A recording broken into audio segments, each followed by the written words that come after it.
Je pense qu'on a réussi à changer l'image de la ville, finalement, puisque on l'a vu tout l'été avec les acteurs culturels qui ont pu s'épanouir dans la ville avec la population. On a vu la fête des Colors Wheels et on n'avait pas vu ça depuis très longtemps. Donc on a redonné toute leur place aux acteurs culturels, c'est une première chose.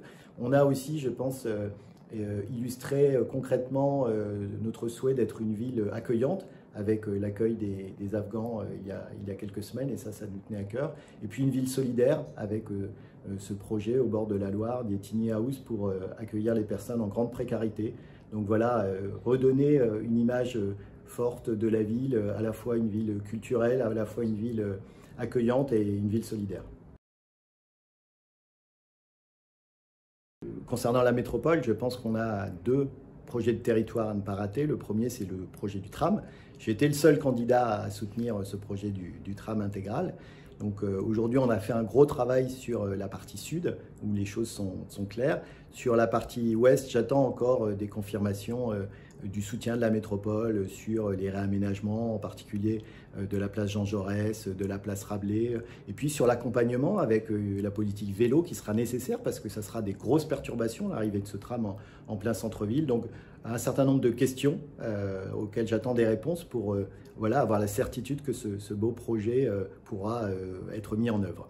Ça, c'est le premier projet. Le deuxième projet, c'est bien sûr la question des déchets. On a une grosse problématique sur la gestion des déchets. Il nous faut inventer un nouvel outil qui nous permette de gérer nos déchets, avec d'abord et en parallèle l'ambition aussi de réduire la source et donc d'avoir une prévention et un tri plus important des déchets, en particulier des biodéchets. Et puis pour les déchets résiduels, il faut réaliser une usine de traitement des déchets. Là, je pense que le meilleur lieu pour accueillir cette usine, ça pourrait être au port de l'aéroport, dans ce foncier énorme qui va bientôt être restitué à la collectivité. Donc cette usine de traitement des déchets qui nous permettrait de créer, de générer des CSR, des combustibles solides résiduels pour alimenter une usine de cogénération qui alimenterait un réseau de chaleur et qui nous permettrait aussi de produire de l'hydrogène vert. Donc l'idée, c'est d'avoir un vrai pôle d'excellence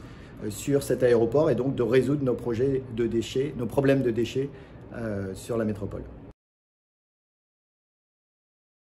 Le centre municipal des sports, c'est un outil merveilleux en plein centre de la ville, en plein centre d'un quartier politique de la ville. C'est un lieu de cohésion sociale, un lieu de mixité sociale extrêmement fort qui regroupe à la fois une piscine olympique, un terrain de volley-ball et puis une patinoire. Et donc j'ai alerté le Premier ministre sur les difficultés que rencontre cet équipement qu'il faut totalement rénover.